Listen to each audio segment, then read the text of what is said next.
అందరికీ నమస్తే అండి. ఫ్రెండ్లీ తెలుగు వ్లాగర్కి స్వాగతం. ఈరోజు వీడియోలో శివరాత్రి పూజ ఇంట్లో ఎలా చేసుకోవాలి, శివరాత్రికి పాటించవలసినటువంటి నియమాలు ఏమిటి, ఈ శివరాత్రి పూజ చేసుకోవటం వల్ల ఫలితం ఎలా ఉండబోతుంది, అలాగే శివరాత్రికి సంబంధించినటువంటి అన్ని విషయాలు కూడా ఈరోజు వీడియోలో మీతో షేర్ చేస్తున్నాను. వీడియోని ఎక్కడ స్కిప్ చేయకుండా చూడండి, అలా అయితేనే మీకు డీటెయిల్గా అర్థమవుతుంది. వేదాలు, ఇతిహాస పురాణాలలో ముఖ్యమైనది ఋగ్వేదం. ఋగ్వేదం చాలా గొప్పది. ఇందులో ఉన్నటువంటి రుద్రం అనేది ఇంకా గొప్పది. పంచాక్షరిలోని శివ అనే 2 అక్షరాలు మరీ గొప్పవండి. శివ అంటే మంగళమని అర్థం. పరమ మంగళమైనది శివస్వరూపం. ఆ పరమశివుని అనుగ్రహం పొందటానికి మనం జరుపుకునే అతి ముఖ్యమైనటువంటి పండుగ మహాశివరాత్రి. పురాణాలలో చెప్పినటువంటి మహాశివరాత్రిని ప్రతి సంవత్సరం మాఘమాసం కృష్ణపక్షంలో చతుర్దశి నాడు జరుపుకుంటాం. మహాశివరాత్రి 2025 సంవత్సరంలో స్వస్తి శ్రీ చాంద్రమాన శ్రీ క్రోధినామ సంవత్సరం ఉత్తరాయణం శిశిర ఋతువు మాఘమాసం కృష్ణపక్షం. బహుళ చతుర్దశి తిథి 26 ఫిబ్రవరి 2025 సంవత్సరం బుధవారం పగలు 9:47 నుండి 27 ఫిబ్రవరి 2025 సంవత్సరం గురువారం ఉదయం 8:40 వరకు ఉంటుంది. అయితే ఈ రోజు నక్షత్రం మనకి శ్రవణ నక్షత్రం సాయంత్రం 4:36 వరకు, తదుపరి ధనిష్ట నక్షత్రం వస్తుంది. అయితే మనకి రాత్రి వేళ ఏ రోజైతే చతుర్దశి తిథి ఉంటుందో ఆ రోజునే మనం శివరాత్రి జరుపుకుంటాం. కాబట్టి ఫిబ్రవరి 26, 2025 సంవత్సరం బుధవారం నాడు మహాశివరాత్రి జరుపుకోవాల్సి ఉంటుంది. అయితే మనకి శివరాత్రి పురాతన కాలం నుండి వస్తున్నటువంటి పండుగ. ఏడాదిలో వచ్చే శివరాత్రులు మొత్తం 5. అవి నిత్య శివరాత్రి, పక్ష శివరాత్రి, మాస శివరాత్రి, మహాశివరాత్రి, యోగ శివరాత్రి. వీటిలో పరమేశ్వరుడికి పర్వదినం మహాశివరాత్రి.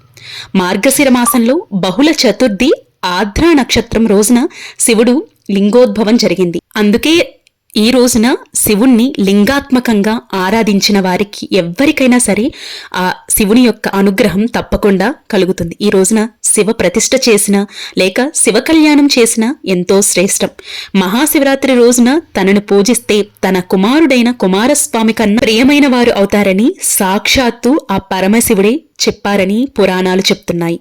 అంత విశిష్టత ఉన్నటువంటి ఈ గొప్ప మహాశివరాత్రి రోజున పూజ ఎలా చేసుకోవాలి అనే విషయానికి వచ్చినట్లయితే, ఫిబ్రవరి 26 మహాశివరాత్రి రోజున ఇంట్లో ఉన్న ప్రతి ఒక్కరూ కూడా సూర్యోదయం కంటే ముందే నిద్రలేచి తలస్నానాన్ని తప్పకుండా ఆచరించాలి. ఆ రోజు మాత్రం షాంపూ కానీ ఇంకేమీ కూడా పెట్టుకోకుండా తలస్నానాన్ని ఆచరించాలని. ముందు రోజు చేసుకోవచ్చు, కానీ ఆ రోజు మాత్రం షాంపూతో తలస్నానం చేయకూడదు. తల మీద నుంచి మాత్రం నీళ్ళు అనేది వేసి తలస్నానం ఇంటిల్లి పాది కూడా చేసుకోవాల్సి ఉంటుంది.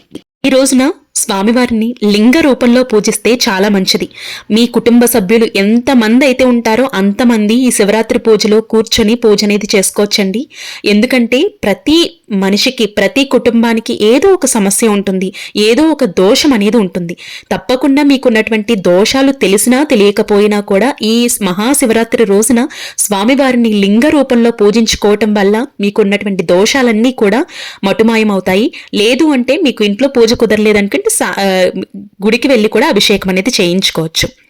అయితే లింగ రూపంలో మాత్రం స్వామివారిని పూజించాలి. అయితే ఇప్పటి వరకు మేము లింగ రూపంలో ఉన్నటువంటి శివలింగాన్ని ఎప్పుడు పూజించలేదు, ఇప్పుడు తెచ్చుకోవచ్చా అని అడుగుతూ ఉంటారండి. ఇప్పుడు కూడా తెచ్చుకుని చక్కగా ఈ రోజు నుంచి మీరు పూజ అనేది చేసుకోవచ్చు. కానీ మన బొటన వేలికి మించకుండా చిన్న శివలింగాన్ని తెచ్చుకుని పూజ అనేది చేసుకోవచ్చు అనమాట. అయితే రోజు మాత్రం స్వామివారికి నీటితో అభిషేకం అనేది మీ ఇంట్లో యజమాని చేత చేయిస్తే చాలా మంచిదండి. తప్పకుండా రిజల్ట్ అనేది కనిపిస్తుంది. ఇలా తెచ్చుకున్నటువంటి శివలింగాన్ని గంధాన్ని రాసి పూజ గదిలో ప్రతిష్ఠించుకోవాలి. ఇలా శివలింగాన్ని మన ఇంట్లోకి తెచ్చుకున్న వెంటనే సాక్షాత్తు పరమశివుడే వచ్చి మన ఇంట్లో కూర్చున్నట్టు మనం భావించాల్సి ఉంటుందండి. అంత ప్రత్యేకంగా ఈ శివలింగాన్ని చూసుకోవాల్సి ఉంటుంది. ఈ లింగ రూపాన్ని ఎట్టి పరిస్థితుల్లోనూ నేల మీద కూర్చోబెట్టకూడదు. ఒక చిన్న ప్లేట్ మీద కానీ ఒక తమలపాకు మీద కానీ వేసి లింగ రూపాన్ని ఉంచి పూజ గదిలో పెట్టుకోవాల్సి ఉంటుంది. అయితే శివరాత్రి రోజున ఎవరైతే శివుణ్ణి లింగ రూపంలో పూజిస్తారో అలాంటి వారికి కోటి జన్మల పుణ్య ఫలితం అనేది దక్కుతుందట.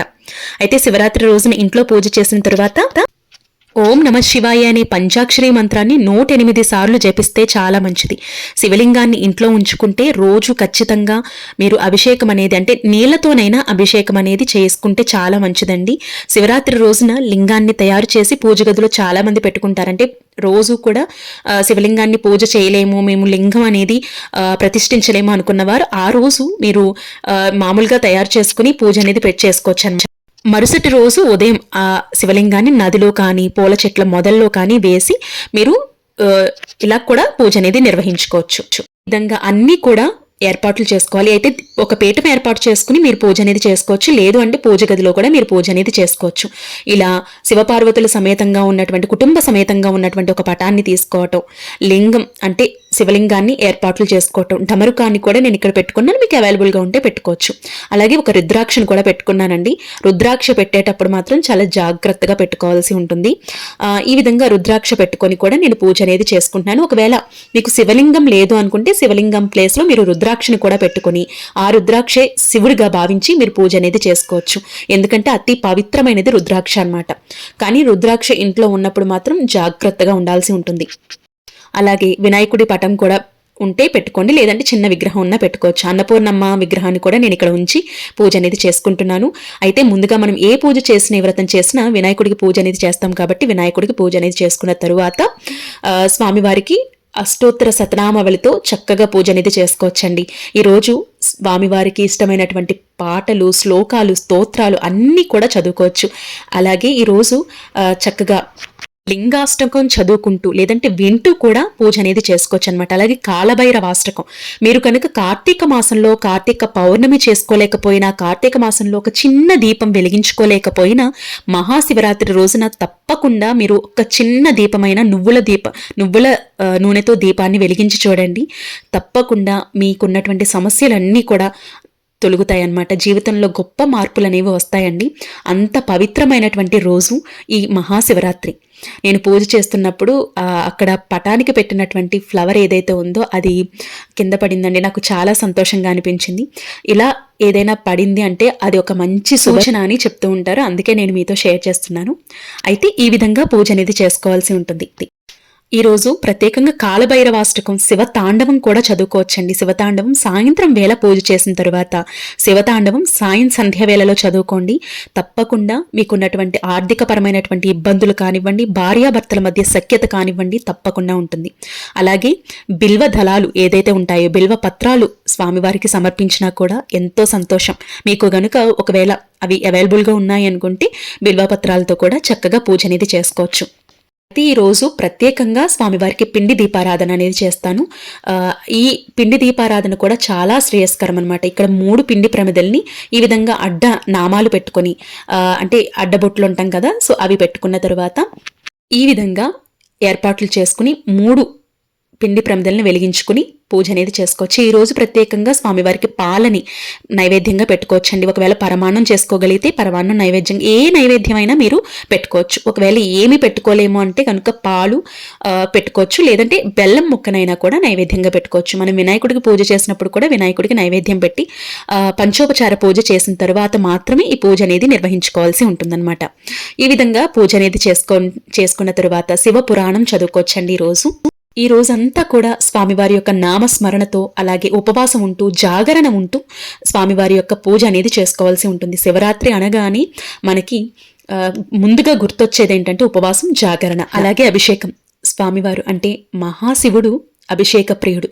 ఎవరైతే భక్తి, శ్రద్ధ, ఏకాగ్రతతో ఉట్టి నీటితోనైనా కూడా అభిషేకం చేస్తారో అలాంటి వారికి తప్పకుండా స్వామివారి యొక్క అనుగ్రహం ఉంటుందండి. మనం ఎంత అట్టహాసంగా పూజ చేశామో, ఎంత ఆడంబరంగా పూజ చేశామనేది ముఖ్యం కాదు. భక్తి శ్రద్ధతో మనకి ఉన్న వాటిల్లో స్వామివారిని చక్కగా పూజ అనేది చేసుకున్నామా లేదా అనేదే ముఖ్యం. స్వామివారికి కూడా అదే ఇష్టం. కాబట్టి మీకున్న రీతిలో చక్కగా సింపుల్గా పూజ అనేది చేసుకోండి. మీకు అభిషేకానికి పాలు, పంచామృతాలు ఇవి కుదరదు అనుకుంటే ఒట్టి నీళ్లతోనైనా అభిషేకం చేసుకోండి, చాలా మంచిది. లేదు అంటే పాలుతో చేసుకోవచ్చు, పంచామృతాలతో, పళ్ళ రసాలతో ఒక్కొక్క అభిషేకానికి ఒక్కొక్క ప్రత్యేకత ఉందండి. నేను అది నెక్స్ట్ వీడియోలో మీతో షేర్ చేస్తాను. అంతేకాకుండా నిషిద్ధ సమయంలో మనం పూజ స్వామివారికి చేయటం వల్ల, అంటే లింగోద్భవ సమయంలో పూజ ఎలా చేసుకోవాలి, ఇలా చేసుకోవటం వల్ల ప్రయోజనాలు ఏమిటి, ఎవరు ఈ పూజను చేయాలి, మనకున్నటువంటి దోషాలు ఎలా తీరతాయి అనేదంతా కూడా నెక్స్ట్ వీడియోలో మీతో డీటెయిల్గా ఎక్స్ప్లెయిన్ చేస్తాను. వీడియోని ఎక్కడా కూడా ఆ వీడియో కూడా స్కిప్ చేయకుండా చూడండి. ఈ వీడియో ఇక్కడి వరకు చూసారు అంటే ఎంతో కొంత మీకు నచ్చే ఉంటుంది. నచ్చినట్లయితే లైక్ చేయండి. స్వామివారి యొక్క అనుగ్రహం మన మీద ఎప్పుడు ఉండాలని మనస్ఫూర్తిగా కోరుకుంటున్నాను. అలాగే ఈ రోజున తప్పకుండా ఉపవాసం అనేది ఉండాలి. ఉపవాసం చేయగలిగితే ఉపవాసం ఉండండి, లేదు అంటే స్వామివారి శివ నామస్మరణ చేసుకుంటూ పూజ అనేది చేసుకోండి. అలాగే జాగరణ చేసినప్పుడు కూడా రాత్రంతా కూడా పడుకోకుండా మేల్కొని శివనామస్మరణ, శివార్చన చేసుకుంటూ చక్కగా పూజ అనేది పూర్తి చేసుకోవాల్సి ఉంటుంది. ఐ హోప్ ఈ వీడియో మీకు నచ్చిందని అనుకుంటున్నాను. నచ్చినట్లయితే లైక్ చేయండి. రేపటి వీడియోలో నిషిద్ధ సమయంలో పూజ ఎలా చేసుకోవాలి, అలాగే మహాశివరాత్రి రోజున శివయ్యకి ఏ జాములో పూజ అనేది చేసుకుంటే మంచిది, ఏ అభిషేకానికి ఎలాంటి ప్రత్యేకత ఉంది అనేదంతా కూడా నేను నెక్స్ట్ వీడియోలో మీతో షేర్ చేస్తాను. ఎందుకంటే వీడియో లెంగ్త్ ఎక్కువ అవుతుందండి. కాబట్టి రేపటి వీడియోలో మీతో ఇది షేర్ చేస్తాను. వీడియో నచ్చితే లైక్ చేయండి, షేర్ చేయండి, సబ్స్క్రైబ్ చేసుకోవటం అస్సలు మర్చిపోవద్దు. రేపటి వీడియోలో మళ్ళీ కలుద్దాం. మీకు ఈ వీడియోలో ఏమైనా డౌట్స్ ఉంటే కామెంట్ సెక్షన్లో అడగండి. రేపటి వీడియోలో మళ్ళీ కలుద్దాం. అప్పటి వరకు నమస్తే. Thank you for watching.